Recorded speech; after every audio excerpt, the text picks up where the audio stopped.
show where we watch movies in the theaters and then we tell you what we think about them. I'm Meg Turney. My name's Joe Beretta, and we watched Ender's Game. If you want to watch Ender's Game this weekend, of course, check it out in theaters, but you can also go to netflix.com/sourcefed to get a free month of instant streaming. If you can't go to the theater, then you can join us on Movie Club. You can't watch Ender's Game there, but you can watch other cool space sci-fi fare like Starship Troopers. Like Joe said, we watched Ender's Game this week. Joe, one-line summary, what's this movie about? Future society utilizes children to train for space warfare against alien race that threatens their existence. Boom! Asa Butterfield plays Ender in this game, kind of a relative unknown. I'd never heard of him before. He is the kid that was in Hugo, actually. He's the cutie that worked with Scorsese. Oh. Harrison Ford is also in this film. He plays Colonel Graff. We've got, it's like a star-studded young kid cast. There's also Abigail Breslin, who plays Ender's sister Valentine. There's also Haley Steinfeld. Steinfeld, yep. Is her name, and she was the girl from True Grit remake. And also Ben Kingsley is in this film. But let's talk about the performances, because this book, movie adaptation, the performances have to be strong, because there's so much you can't, like in a book you can explore their feelings, but in a movie you really just have to Well, and convey it's that. also a book that is beloved by a lot of people, including ourselves. We both read the book. As far as the performances go, I think Asa Butterfield was great as Ender. He did, he was empathetic, but also was able to pull off stoic perfectly. I really enjoyed his performance. I thought he did very, very well. Harrison Ford, I think, did a great job of not doing what I feel like he's been doing in the last, 10 films he's been in, which is slowly dying on film. I know, and this one he didn't have mush mouth. I could understand him in this movie, and I was so excited. Apparently Harrison Ford only cares these days if he's doing space fare. Which I get behind. But he did fine. I mean, Harrison Ford's range in his older age is probably about like this, but what he did in this area, I felt suited the film and suited the character just fine. Absolutely. The only gripe I have about acting this film was Abigail Breslin. I thought she sucked. I thought she was cheesy. I did not care for her as Valentine at all. I just felt like I was hearing her read. Here's why I think you probably had a problem with her and you're calling it cheesy, and I think this is a problem throughout the film, and it's the same problem that I had with The Hobbit. These books that people love, the directors have the chore of getting all the major moments into it to, one, get the story across, and two, to make the fanboys happy. And I think they did that with Ender's Game. In Ender's Game, they get all the major, big plot points that you remember from reading the book. They put them in the movie, and it's really faithful, right?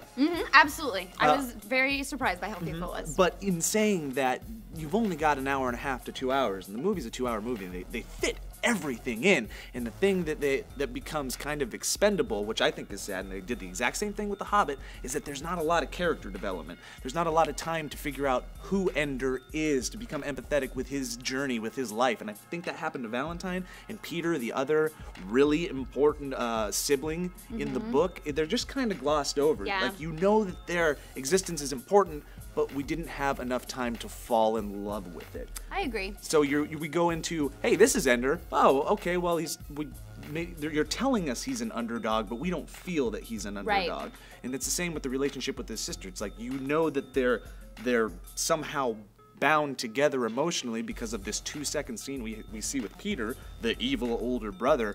But because of that, we take this whole movie journey, and it's hard to feel the emotional stakes.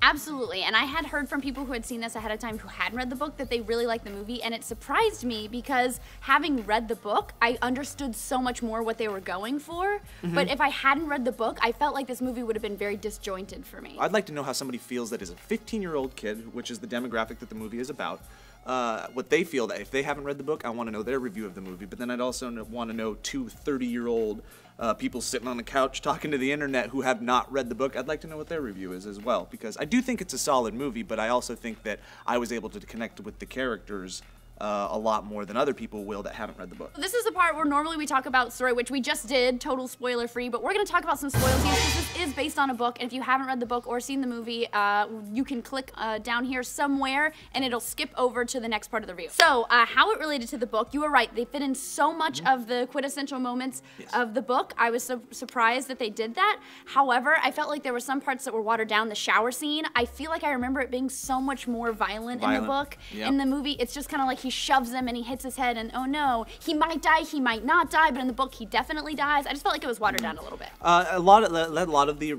emotional relationships were watered down. One of the things that we're talking about earlier is the sibling rivalry within the Ender family unit.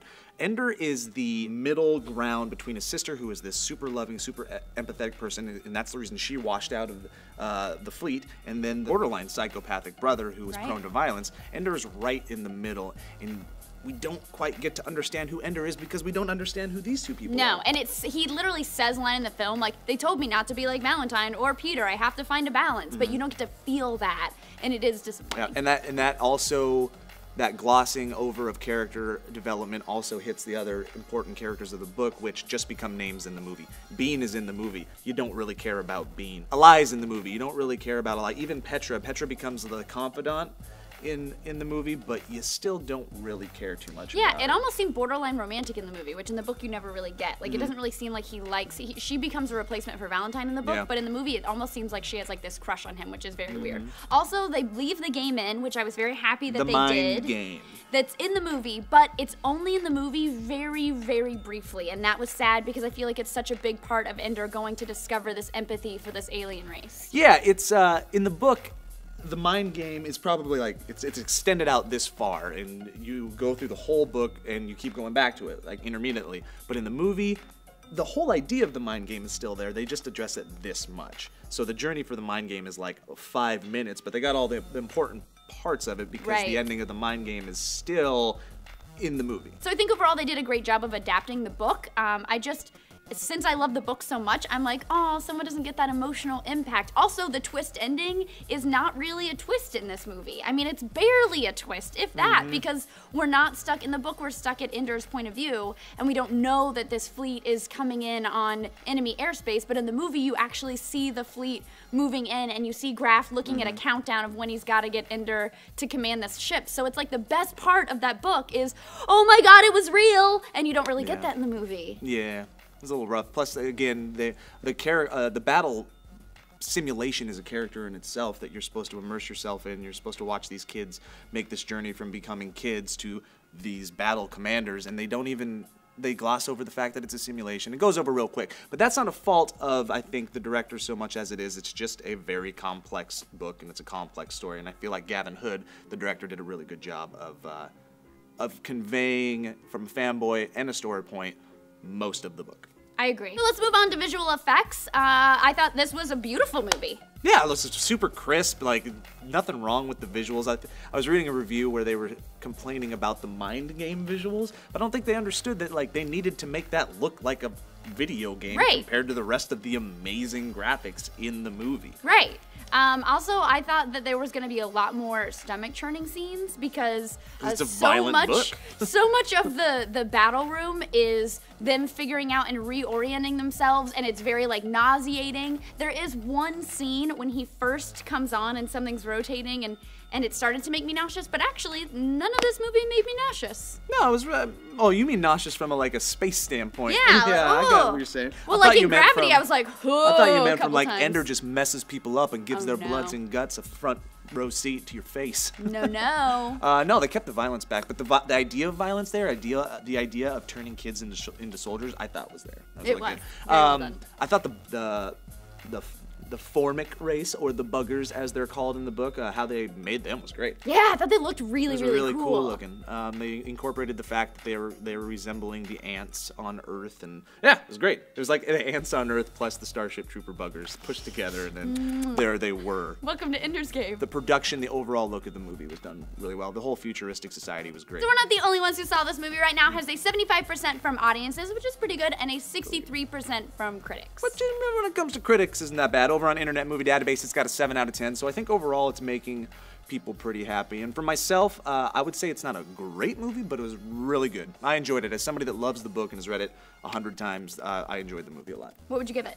Would I give it on a scale? I'd probably hovering right around 7.5, 8. Yes, if you love the book, go see this movie. Honestly, I know a lot of times people who really love books are afraid of going to see the movie because they don't want anything ruined. It's a very faithful adaptation, and they did a great job with it. I'm going to give it an 8 out of 10. And then would you suggest that people that haven't read the book go see it as well? I would say people who haven't read the book, please if you have just a free weekend, it's a super quick read. I promise. I read it in a day. Read the book first because I think it does so much more and adds so much more to the movie. You get so much more to the movie if you know what they're talking about. But like 5 or 6 of you don't read the book, go watch it and let me know how you feel because I'd like to know your mindset. Because while I'm sitting there watching this movie, I'm like, I wish I'm stuck in my head because I want to know what it'd be like if I didn't read the book first. So.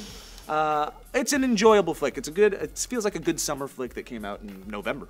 Absolutely. Guys, don't forget if you can't make it to the movies this weekend, you can always go to netflix.com/SourceFed to get a free month of instant streaming, and then you can join us on Movie Club. What? I'm Meg Turney. I'm Joe Beretta. Don't forget to like, subscribe, this annotation for Human People, SourceFed.com. Good stuff. Bye-bye.